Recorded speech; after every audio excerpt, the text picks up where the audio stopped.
So remember all those things children learn about their language, right? What we think they're doing is extracting patterns and making generalizations from the surrounding data, mostly just by hearing examples of what's allowed in the language. That is called positive evidence, right?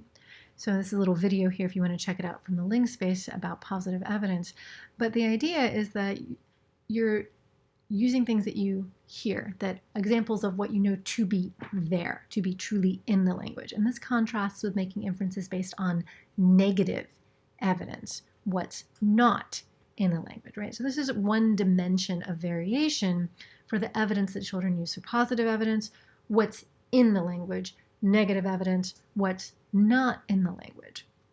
Another dimension is whether there is certainty or uncertainty about the data in question that you're using, right? So there can be certainty if the learner directly observes the data in the language or is told about its absence in some way, right? So direct positive evidence, right? So direct being told or being certain, positive of what's in the language. This is the normal thing that you do when you're encountering examples of what's in the language by hearing other speakers use it.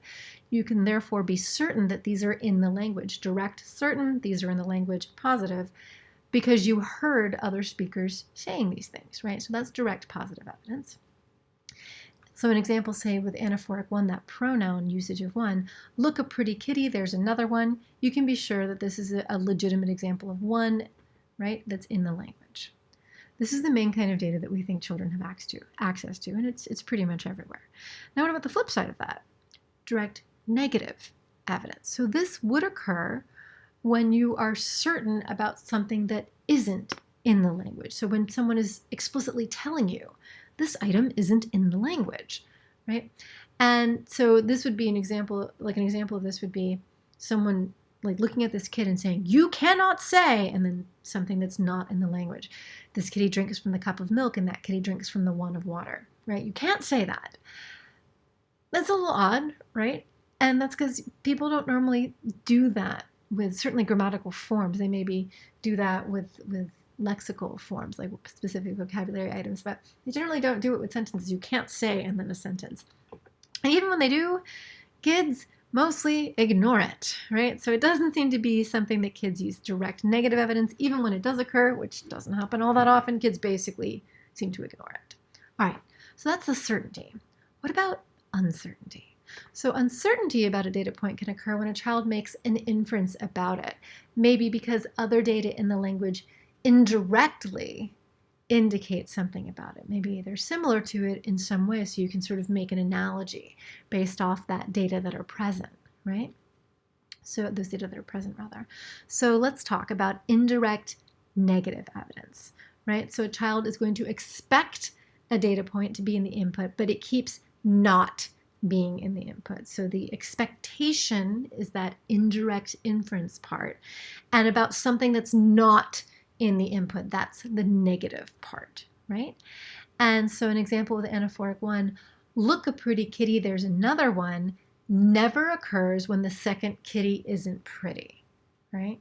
Let's say that that occurs. That would be indirect negative evidence that one's antecedent is actually pretty kitty, right? So it's indirect, right? And negative, because it's about something you keep not seeing. You're making an inference about something you're not seeing. And this seems to be something that kids are capable of using and actually do use, and we'll see more examples of that later on. So then what's our last one? Well, that's going to be indirect positive evidence, right?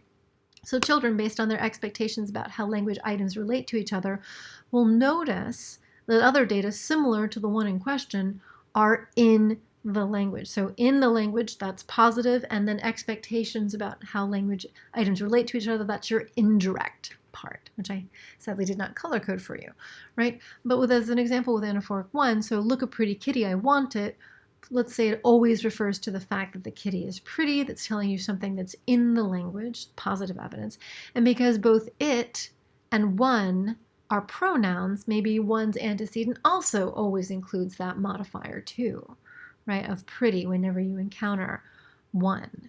Maybe it always is a pretty kitty, right, instead of just a kitty. So that's an inference that you're making. You're uncertain about it maybe, but it's indirect, and so it's indirect. But again, it's always about something that's in the language. Right? So that's your indirect positive.